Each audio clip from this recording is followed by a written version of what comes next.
नाश्ते में क्या बन रहा है? ऑमलेट। ओह वाओ, मेरा फेवरेट। नहा लिया तुमने? हाँ। तो बाल तो सुखा लेती। वैसे गीले बालों में तुम बहुत सुंदर लगती हो। क्या फायदा दीदी, जिसे हमारी खूबसूरती की तारीफ करनी चाहिए वो तो हमेशा लैपटॉप में घुसे रहते हैं। उन्हें ना हमारी कदर है ना फिक्र है। ऐसा नहीं है चित्रा, अनंत भी क्या करे, उसकी बेचारी की जॉब ही ऐसी है। क्या फायदा ऐसी जॉब का दीदी, जिसमें न टाइम हो न पैसा हो। पूरे महीने के 25,000 सैलरी कमाते हैं और अंत में जाके पूरा 25,000 का हिसाब लगाते हैं। दीदी, अरे इतना खूबसूरत हार जेठ जी ने दिया? हाँ, ये तो बहुत महंगा लग रहा है दीदी। वाकई में जेठ जी आपसे कितना प्यार करते हैं। हर हफ्ते आपको एक तोहफा लाके देते हैं ना वो। चित्रा, अनंत भी तुमसे बहुत प्यार करता है।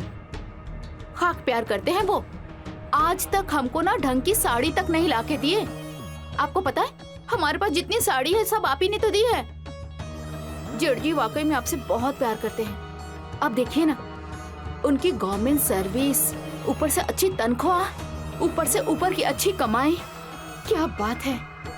एक मिनट चित्रा, कहीं तुम ये तो नहीं कहना चाहती कि सतीश एक भ्रष्ट ऑफिसर है? नहीं नहीं नहीं नहीं नहीं नहीं दीदी, हम ऐसा थोड़े ना कह रहे हैं। हम तो ये कह रहे हैं कि गवर्नमेंट सर्विस में तनख्वाह कितनी अच्छी मिलती है, तभी तो इतने महंगे महंगे हार ला रहे हैं आपके लिए। मैं कुछ मदद करूं? नहीं, अब सतीश की तारीफें करना बंद करो और ये सब लेकर बाहर जाओ। लो, संभल के। काश जेठ जी आपके नहीं हमारे पति होते जेठानी जी, तब तो जिंदगी की ऐशी ही हो जाती। लेकिन पति ना सही, यार तो बन सकते हैं ना जेठ जी हमारे।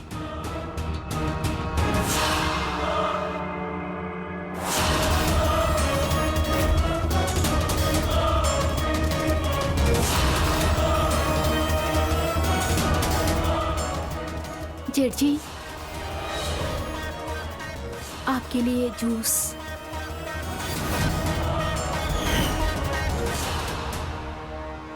जेठ जी, क्या हुआ? कहाँ खो गए थे? कुछ नहीं, बस गीले बालों में बहुत खूबसूरत लग रही हो।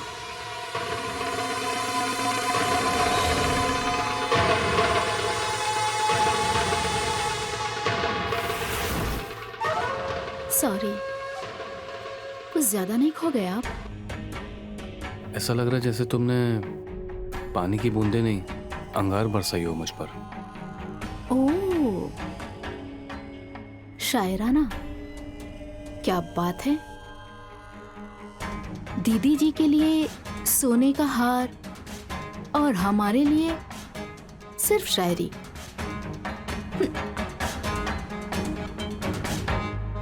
किसने कहा कि सिर्फ दीदी के लिए? ये तुम्हारे लिए। क्या ये सच में हमारे लिए? ये तो बहुत खूबसूरत है। सच ना, ये हमारे लिए है ना? अपनी दीदी को मत बताना। नहीं नहीं नहीं, भला हम क्यों बताएंगे? ये तो आपके और मेरे बीच में सीक्रेट रहेगा ना? वाकई में बहुत खूबसूरत है।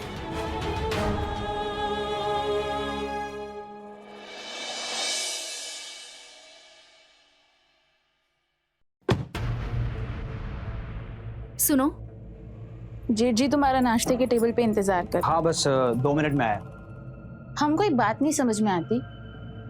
एक छोटे से मामूली अकाउंटेंट हो तुम प्राइवेट कंपनी में, फिर भी इतना बिजी रहते हो जैसे किसी बड़े कंपनी के मालिक हो। हाँ, हद है यार। जाओ जाओ, जाके जेठ जी से कुछ सीखो। देखो उन्हें, अपनी बीवी के लिए कितना वक्त निकालते हैं वो, इतने बड़े ऑफिसर होने के बावजूद।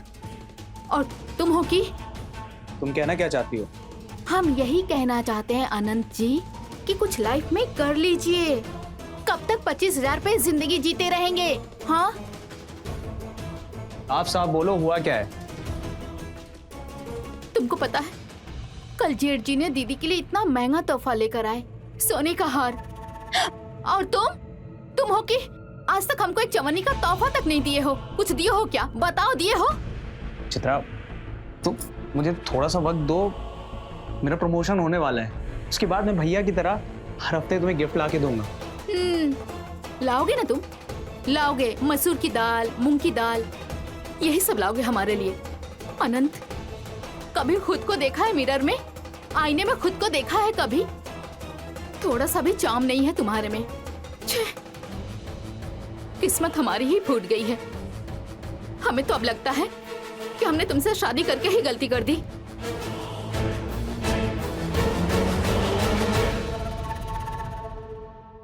सतीश जी, टिफिन।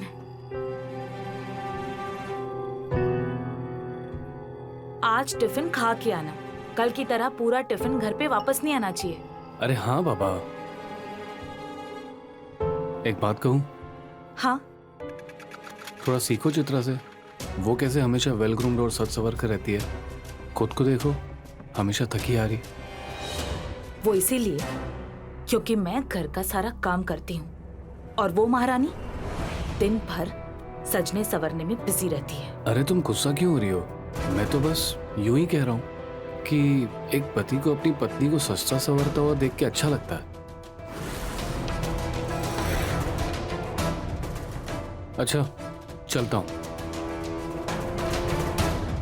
गाड़ी थोड़ा तरीके से चलाना, आजकल बहुत रैश ड्राइविंग कर रहे हो। तो भैया मैं तो सही से ही चलाता हूँ। एक तो तुम किसी की सुनते नहीं हो। मैं तो सोच रहा हूँ ऑफिस से गाड़ी मंगवा लिया करो, कम से कम ड्राइवर बात तो सुनेगा मेरी।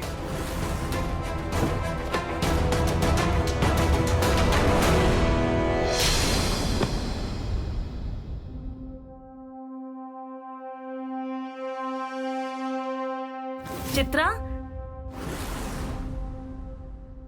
दीदी, आप? अरे क्या हुआ चित्रा? इतना घबरा क्यों गई तुम? नहीं, मैं घबराई नहीं। वो आप एकदम अचानक से आ गई ना, इसलिए। कुछ काम था? हाँ, ये देखो ना, ये शर्ट कैसी है? आज सतीश का बर्थडे है ना, तो मैंने सोचा कि गिफ्ट कर देती हूँ। कैसी है? सुंदर है ना? सच कहें दीदी तो बिल्कुल भी अच्छा नहीं है। जेठ जी इतने हैंडसम है, उनकी हाइट, लंबाई और कितने सुंदर दिखते हैं ना वो, उन पे ये शर्ट नहीं जचेगी। उनके ऊपर तो कलरफुल वाला बहुत सूट करेगा। हाँ। अच्छा, अरे आप दुखी क्यों हो रही हो? मैं अभी ऑनलाइन ऑर्डर कर देती हूँ ना, अभी आ जाएगा। और हाँ, आज रात का खाना भी मैं बनाती हूँ। नहीं, रहने दो, मैं सब कुछ खुद कर लूंगी। क्यों? आज जेठ जी का इतना स्पेशल दिन है, आपका भी है, यानी उनकी क्वीन के लिए भी तो स्पेशल दिन है ना, तो रात का खाना तो मैं ही बनाऊं।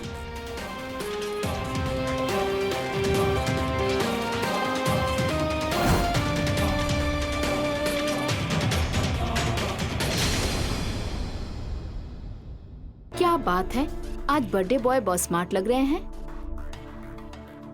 Thank you. और तुम्हारे कान के झुमके बड़े प्यारे लग रहे हैं। Thank you. Happy birthday to you, happy birthday to you, happy birthday भैया। Thank you Anant. Wow, cake तो बहुत बढ़िया है। चलिए अब केक काट भी लीजिए। जरूर। अरे एक मिनट, बहुत जरूरी काम है। ये बताओ कि इन दोनों शर्ट्स में से आपको ज्यादा कौन सी अच्छी लगी? ये वाली। देखा, मैंने कहा था ना दीदी कि जेठ जी को सिर्फ मेरी चूज की हुई शर्ट पसंद आएगी, क्योंकि मुझे उनकी चॉइस पता है। लेकिन आप हैं कि मानती नहीं। चलिए अब केक कट किया जाए। श्योर।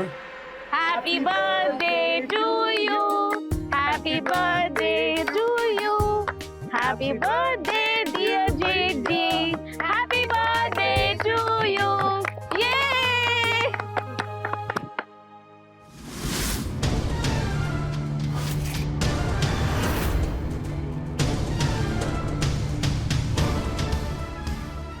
चित्रा, कुछ तो शर्म करो, जेठ जी है तुम्हारे। अरे तो क्या हो गया, पर मेरे दोस्त भी तो हैं, और जब दोस्ती की है तो किस बात की शर्म? हाँ? अरे अरे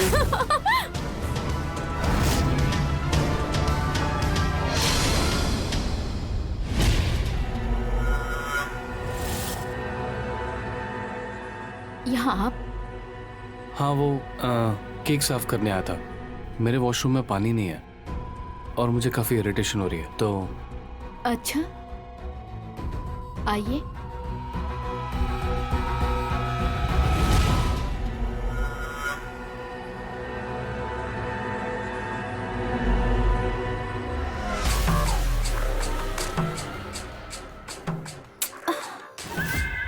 क्या हुआ? ये मेरा चेन, जरा एक मिनट देखिए।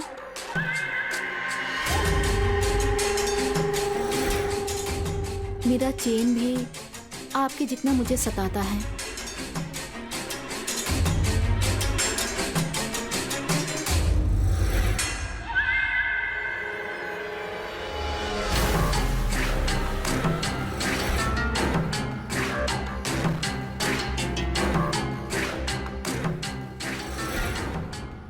कल दीदी मायके जा रही है, रात में लौटेगी।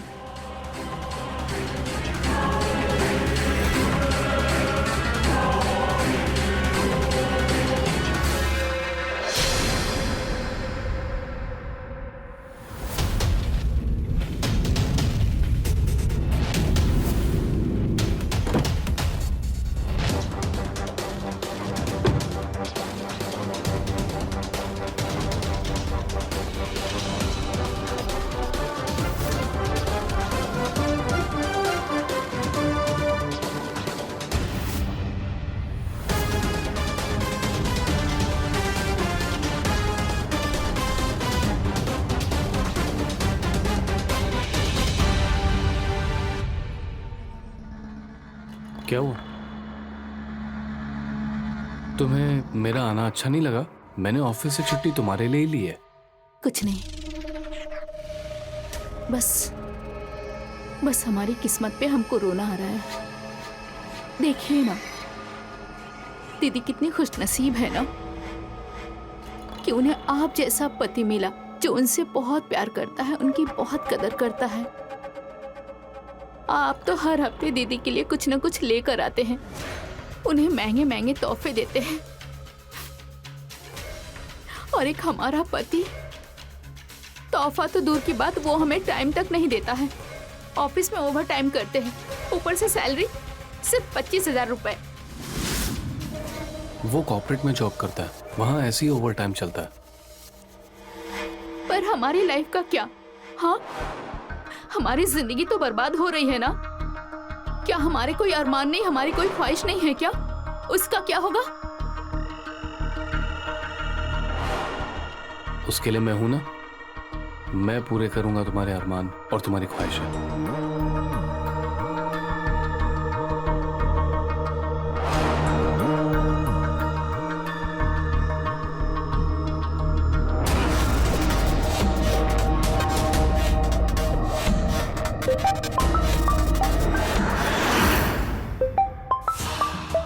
एक मिनट,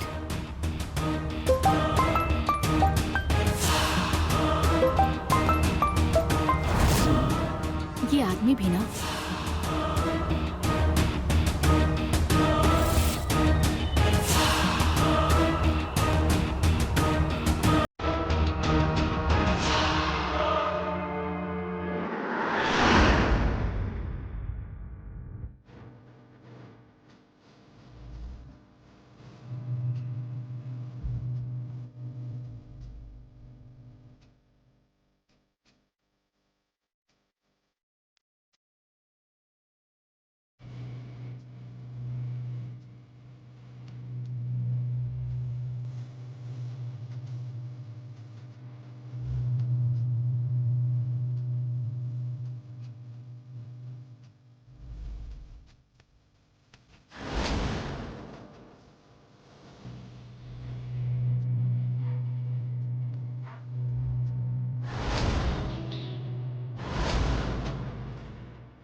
हमें पक्का यकीन है इनकी और चित्रा के बीच में कुछ तो चक्कर चल रहा है। हम कुछ भी बर्दाश्त कर सकते हैं, लेकिन पति की बेवफाई नहीं। हमें कुछ करना ही होगा, क्योंकि हम अपनी जिंदगी में सौतन नहीं चाहते, बिल्कुल नहीं।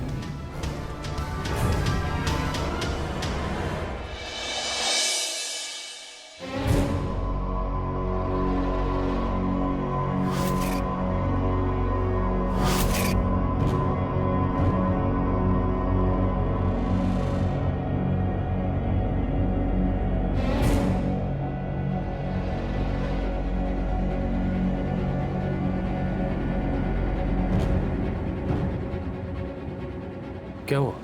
आजकल तुम्हारा मूड बड़ा खराब लग रहा है।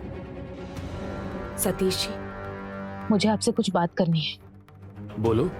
आपने कहा था कि अनंत और चित्रा एक आध महीना यहाँ रुकेंगे, और जैसे ही अनंत को कोई अच्छा जॉब मिल जाएगा वो चित्रा को लेकर यहाँ से चला जाएगा अपने नए घर में। लेकिन अब करीब 2 महीने हो चुके हैं, और कितना समय। तो क्या हो गया कमला? अनंत मेरा छोटा भाई है, वहाँ कानपुर में बहुत कम सैलरी में जॉब कर रहा था। यहाँ लखनऊ में कम से कम करियर बनने के चांसेस तो हैं, और बड़े भाई का घर होते हुए वो किसी और जगह पे रहेगा अच्छा लगता है क्या? देखो, उसे थोड़ा फाइनेंशियली स्टेबल हो जाने दो, अच्छी जॉब लग जाने दो, थोड़े पैसे जमाने दो, उसके बाद देख लेंगे उसके लिए दूसरा घर। नहीं सतीश जी, मुझे कुछ ठीक नहीं लग रहा। पता नहीं क्यों मुझे चित्रा के लक्षण ठीक नहीं लगते। वो जैसे चिपक चिपक के आपसे बातें करती है, आपके आसपास घूमती रहती है। मुझे ये सब कुछ जरा भी पसंद नहीं। अरे बच्ची है वो, ऐसे ही करती है, तुम उसका टेंशन मत लो।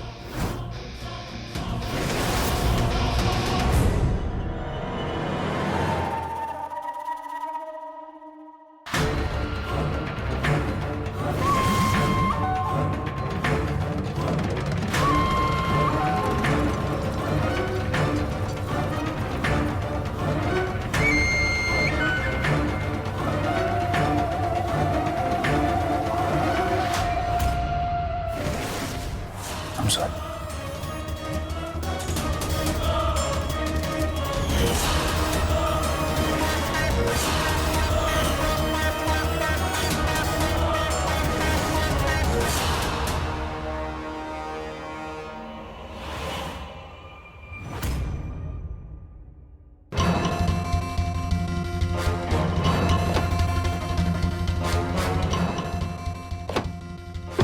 अनंत, मैं कुछ भूल गया हूँ, तुम गाड़ी निकालो।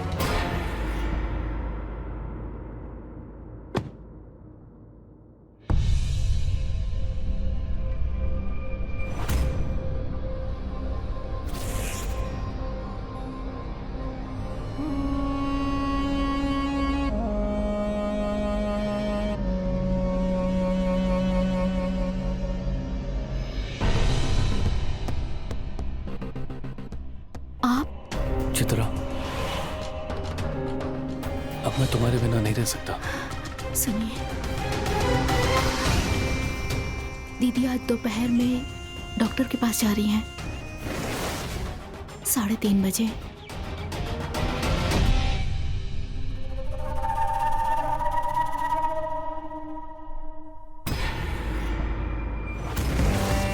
अरे आप अभी तक ऑफिस नहीं गए? अरे वो फोन भूल गया था। तुम आज डॉक्टर के पास जा रही हो? हाँ, वो 3:30 बजे का अपॉइंटमेंट है, लेकिन आने और जाने में शाम हो जाएगी। ठीक है, तो मुझे बता देना, वापसी में तुम्हें पिक कर लूंगा। कहीं कमला ने हमें देख तो नहीं लिया चित्रा के साथ चिपकते हुए? हमें और चौकन्ना रहना होगा। चलता हूँ। ठीक है,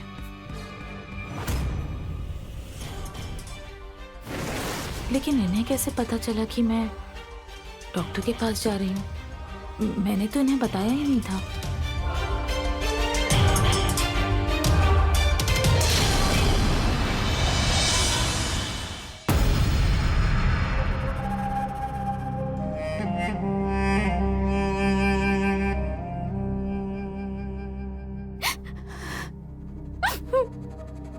क्या हुआ चित्रा? सतीश, मैं आपके बगैर नहीं रह सकती अब। मैं सच कह रही हूँ सतीश, मैं सच्ची आपके बगैर नहीं रह सकती अब। मुझे ऐसा क्यों लग रहा है कि जैसे मैं दीदी का कुछ चुरा रही हूँ, जैसे मेरी जिंदगी से सब कुछ जाने वाला है। सतीश, बताइए ना, अब मैं क्या करूँ? मुझे कुछ भी समझ में नहीं आ रहा है सतीश, मुझे कुछ भी नहीं समझ में आ रहा है। प्लीज मुझे बताइए मैं क्या करूँ। चित्रा, मैं भी तुम्हारे बगैर नहीं रह सकता, और ये सोचकर कि वो आनंद तुम्हारे साथ है, मेरे रगों में कीड़े तोड़ते हैं। पर सतीश, आखिर कब तक? मुझसे नहीं हो पाएगा। कब तक हम यूं ही ऐसे चुपके चोरी चोरी मिलते रहेंगे सतीश? हाँ, और वैसे भी सब कुछ तो दीदी का है ना? हाँ, अगर आपने मुझे छोड़ दिया तो हाँ, सब कुछ तो दीदी का है। आप तो कभी भी अपनी मर्जी से मुझे इस घर से और अपनी जिंदगी से निकाल फेंक देंगे। फिर मेरा क्या होगा? मैं कहाँ जाऊंगी? मेरा क्या होगा सतीश? हाँ? तुम्हें सच में ऐसा लगता है मैं करूंगा तुम्हारे साथ? पर दीदी और अनंत के रहते हुए हम कैसे खुल के मिल पाएंगे? हम तो खुल के जी भी नहीं पाएंगे। मैं तुम्हें पाने के लिए कुछ भी कर सकता हूँ।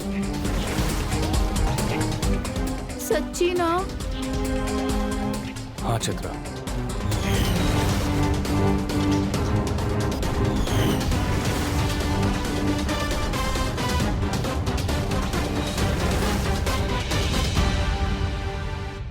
जुर्म करने वाले से ज्यादा जुर्म सहने वालों को खबरदार रहना चाहिए, क्योंकि जुर्म सिर्फ तब होता है जब हम उसे होने देते हैं। कुछ ऐसा ही हुआ आज के जुर्म की कहानी में। ऐसे अपनों पर होने वाले जुर्म को हमें रोकना ही होगा, चाहे जो हो जाए। ये इंसानी फितरत है कि दूसरों की थाली में हमेशा पकवान ज्यादा ही दिखते हैं, और जब कोई इंसान दूसरों की थाली को हड़पने की कोशिश करता है तो एक जुर्म की शक्ल ले लेता है। नमस्कार, मैं हूं रवि किशन। क्राइम फाइल्स के एक और जुर्म की कहानी लेकर फिर आपके सामने हाजिर हूं। एक औरत की महत्वाकांक्षा की वजह से उसने एक शादी को बर्बाद करना शुरू कर दिया, वो भी अपनी ही बहन जैसी जेठानी की शादी। उसके पति पर डोरे डालकर अपनी ही जेठ के साथ चक्कर चलाकर सगी सौतन बनने चल पड़ी। क्या होता है जब रिश्ते तार तार हो जाते हैं? आइए देखते हैं इस सगी सौतन के जुर्म की दास्तान कौन सा भयानक मोड़ लेती है। आई मुझे कुछ मॉर्निंग भैया। भैया आप लोगों का बढ़िया, हर तीसरे दिन कोई ना कोई हॉलीडे, और यहाँ हम कॉर्पोरेट वाले हैं, छुट्टी तो हमारे लिए जैसे एक सपना। सरकारी नौकरी पाने के लिए कितनी जुत्तियां कसनी पड़ती है पता है?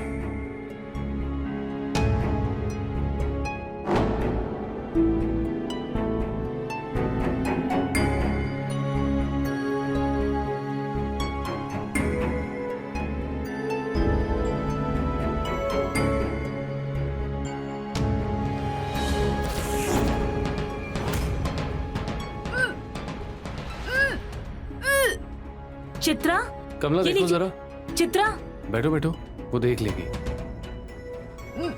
चित्रा,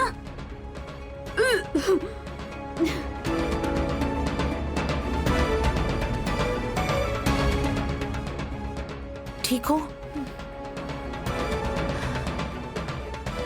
ठीक हो अभी? अचानक से क्या हुआ? कुछ गलत खा लिया था क्या? नहीं भाभी, पता नहीं, एकदम ऐसे मन अजीब सा लग रहा था थोड़ा सा। खाया तो घर का ही खाना था। फिर अब ठीक लग रहा है?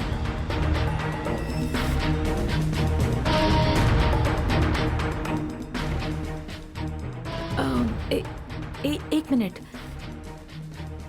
खट्टा वट्टा खाने का मन तो नहीं कर रहा है? हाँ, कर रहा है?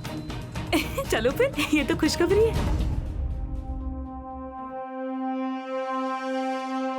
खुशखबरी है, मैं ताई बनने वाली हूँ।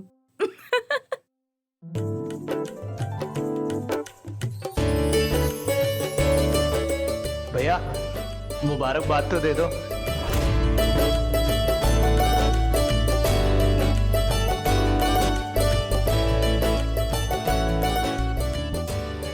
अनंत, तुम मुझे मंदिर छोड़ दो। नहीं, रहने दो। तुम लेट हो जाओगे, मैं खुद ही ऑटो लेकर चली जाती हूँ। भगवान से मुझे इस खुशखबरी के लिए शुक्रिया अदा कहना है।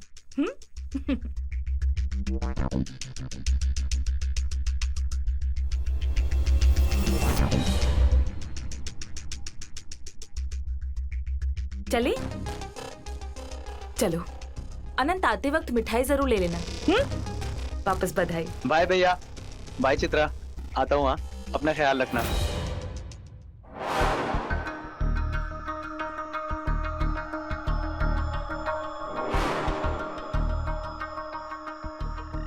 आप क्यों दुखी हो रहे हैं? क्या सुनना चाहती हो? अरे, ये तो खुशखबरी है ना कि हम माँ बनने वाले हैं। होगी तुम्हारे लिए। और अगर हम ये कहें कि ये बच्चा आपका है तो?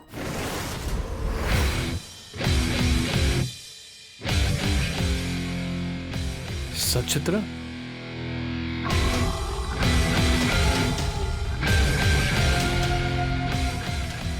अरे अब तो मुस्कुराओ।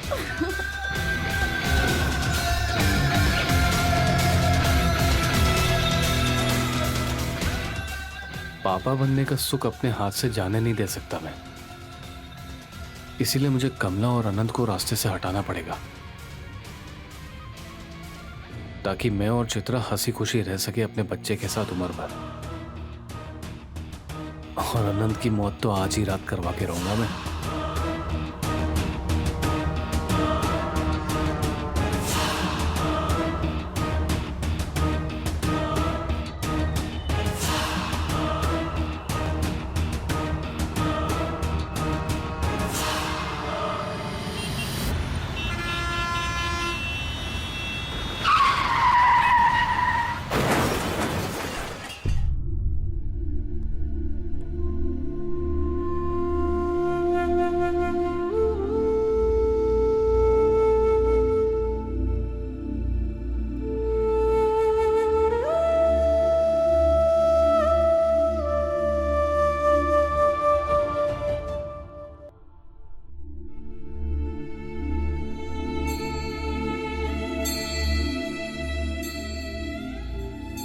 सतीश, तूने अनंत को कानपुर से लखनऊ बुलाया था ना, और मुझे कहा था उसका ख्याल रखेगा। फिर ये कैसे हो गया बेटा? कैसे हो गया उसका एक्सीडेंट? माँ, मैं उसे हमेशा कहता था कि गाड़ी धीरे चला, पर वो था कि मेरी कभी सुनता ही नहीं था। कितना खुश था अनंत, कितना खुश था ये जानकर कि वो बाप बनने वाला है।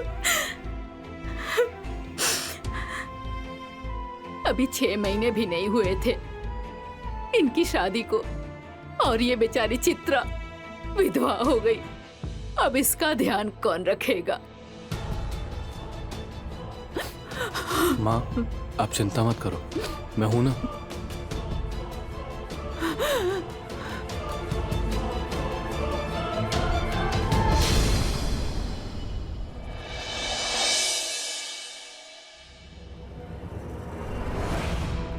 कहाँ रख दिया उसने? इसमें भी नहीं है। कहाँ रख के गई ये? कमला, कमला।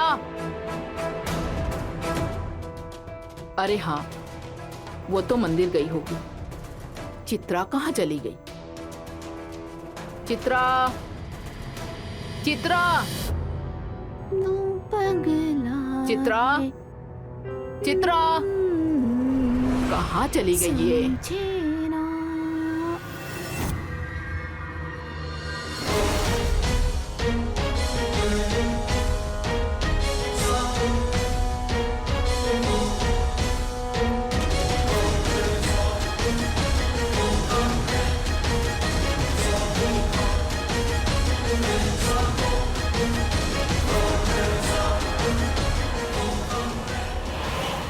अभी 15 दिन भी नहीं हुए इसके पति को मरे हुए, और ये नीलज नाच रही है।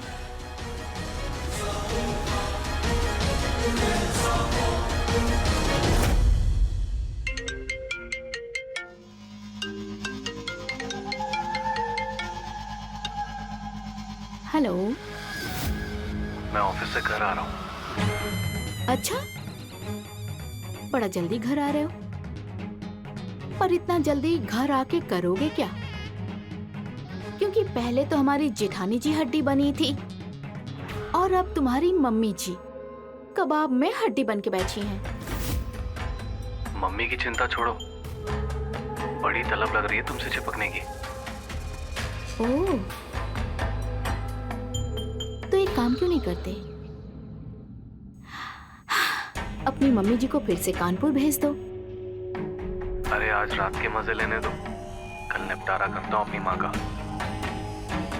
ठीक है, मैं आपका वेट कर रही हूँ। जरा प्लीज जल्दी आ जाना। Okay, bye.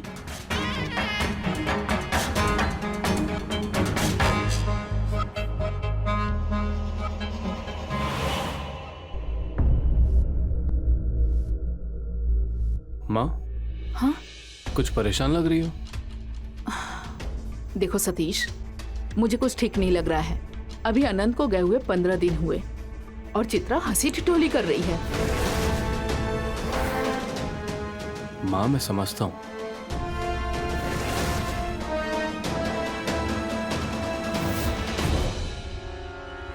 माँ जी, आप जेठ जी से हमारी शिकायत कर रही हैं? नहीं चित्रा, ऐसा कुछ नहीं है। माँ ने कुछ नहीं कहा। अच्छा, हमने सुना, हमने अपने कानों से सुना। माँ जी, आपको हमारा रंग ढंग, हमारा चाल चलन बिल्कुल नहीं पसंद। क्यों, क्या दिक्कत है माँ जी? हम थोड़ा सा हंस खेल रहे हैं, बोल रहे हैं, सबसे बातें कर रहे हैं, इस बात से तकलीफ है आपको? नहीं नहीं, आप बताइए हम क्या करें माँ जी, हम क्या करें? दिन रात सिर्फ रोते रहे, जाके मोहल्ले में पीते ये गाना गाते रहे कि हमारा पति मर गया, ये करते रहे आप। क्या करें सतीश जी, दिन रात सिर्फ रोते रहे। अरे हम तो सिर्फ थोड़ा सा हंस खेल लेते, बोल लेते आप सबके सामने, ताकि आप लोग परेशान ना हो हमारे लिए। और आप चित्रा, तुम माँ जी, प्लीज रोना बंद करो। माँ ने नहीं ऐसा कुछ नहीं सतीश जी, कहा। नहीं, हम कल से सिर्फ रोते रहेंगे, ठीक है? हम कल से किसी से कोई बात नहीं करेंगे, हम सिर्फ रोते रहेंगे कि हमारा पति मर गया। चित्रा, प्लीज रोना बंद करो। क्या माँ, पहले ही वो परेशान है, ऊपर से आपने भी रुला दिया।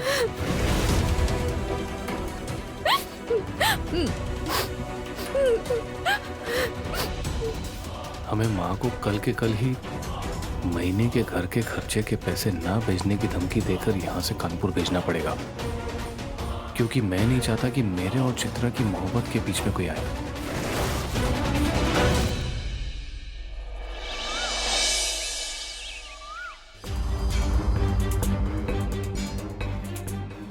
माँ, आप मेरी वजह से तो नहीं जा रहे हो ना? नहीं नहीं, बस मन नहीं लग रहा है।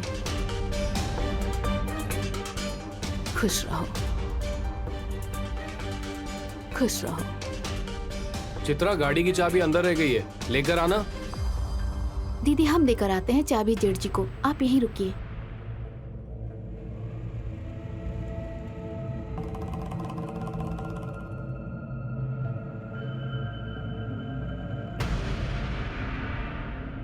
सुनो, मैं तुम्हारी सास हूं,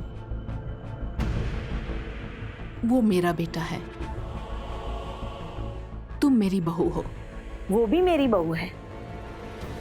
लेकिन एक औरत होने के नाते मैं तुम्हें बता दूं, कब कौन सी सगी औरत सौतन बन जाए पता नहीं चलता। इसलिए अपने घर को संभाल ले, दरारें पड़ने से पहले।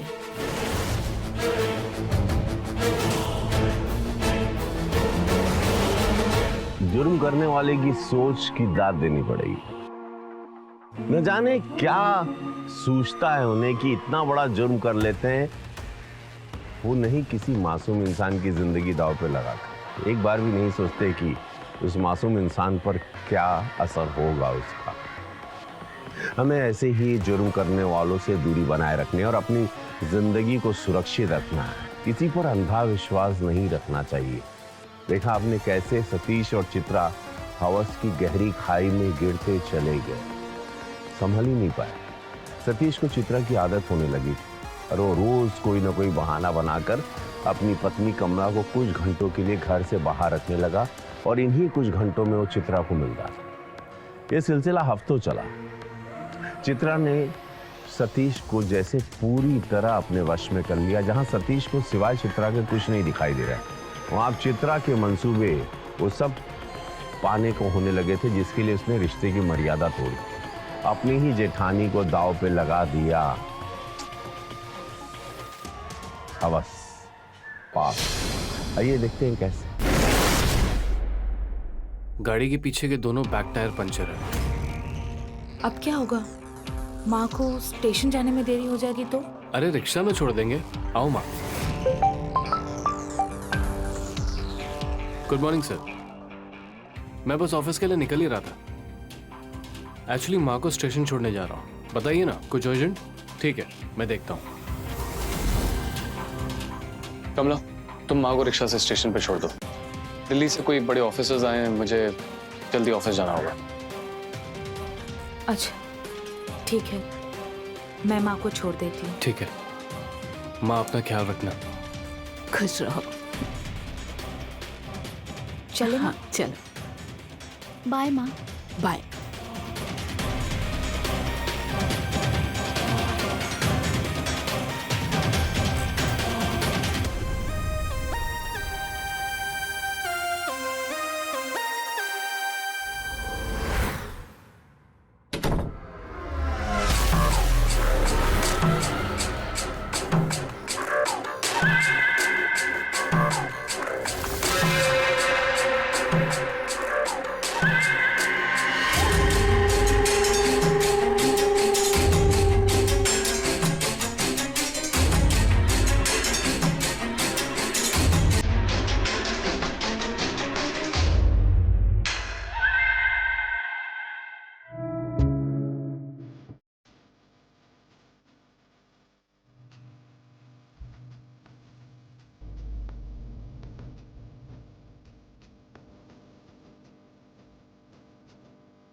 ये क्या हो रहा है यहाँ?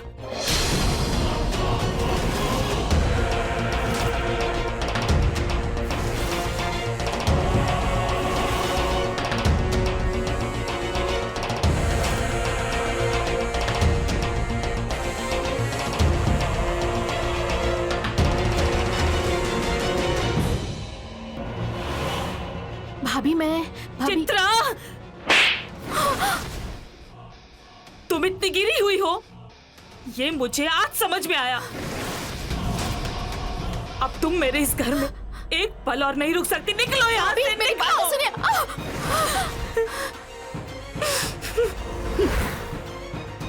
घर से मैं नहीं, तुम जाओगी। हाँ कमला, मैं चित्रा से प्यार करता हूँ और उसके बगैर नहीं रह सकता हूँ। ये आप क्या कह रहे हैं? आपको समझ में आ रही है कोई बात? हाँ, मैं जानता हूँ मैं क्या कह रहा हूँ। मैं उससे प्यार करता हूँ। मुझे चित्रा की आदत हो गई है, वो हर दम मेरे सर पर नशे की तरह सवार रहती है।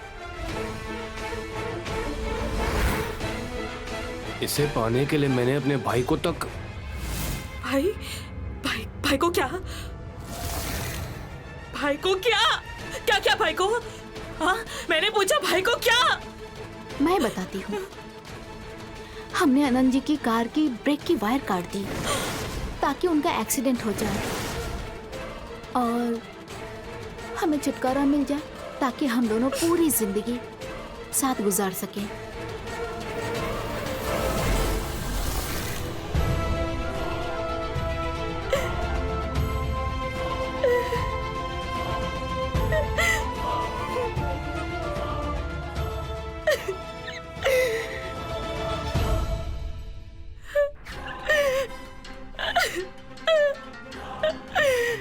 अब मरने के लिए तैयार हो जाओ।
रुक जा सतीश, हट।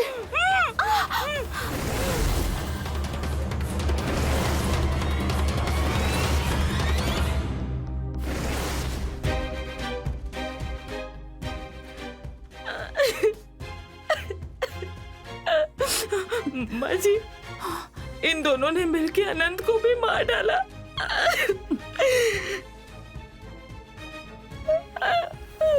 अगर मुझे पता होता कि मेरी कोख से तू जैसा राक्षस पैदा होगा, मैं तुझे पैदा ही नहीं होने देती। संभाल लिए आप। सही समय पर आपने पुलिस को फोन करके कानून का साथ दिया आपने।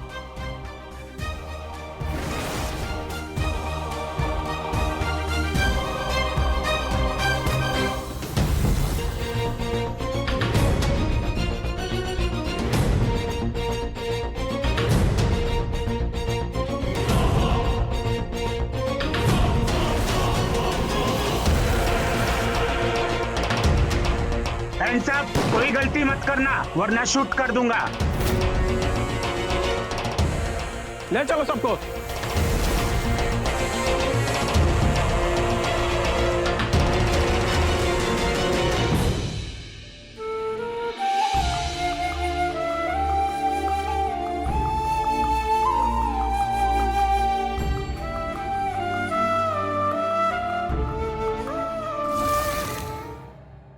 कहते हैं ना कि जुर्म की कोई जाति नहीं होती, वो कभी भी किसी भी मोड़ पर हो सकता है। कुछ ऐसा ही हुआ आज की इस कहानी में, जहां पैसे और शारीरिक भूख के कारण इतना बड़ा जुर्म हो गया। सतीश ने अपनी हवस के कारण अपने छोटे भाई की हत्या कर दी। अगर समय रहते सतीश ने अपनी विकृति पर काबू पा लिया होता तो शायद वो जुर्म करने से बच जाता। चित्रा एक अच्छा जीवन जी सकती थी अगर वो अपनी महत्वाकांक्षाओं की गुलाम बनकर ना रह जाती और अपनी शादीशुदा जिंदगी को समझने की कोशिश करती, बस सिर्फ इसीलिए क्योंकि उसका पति उसका जेठ जैसा हैंडसम या अच्छा नहीं दिखता था, उसने इतना बड़ा जुर्म कर दिया।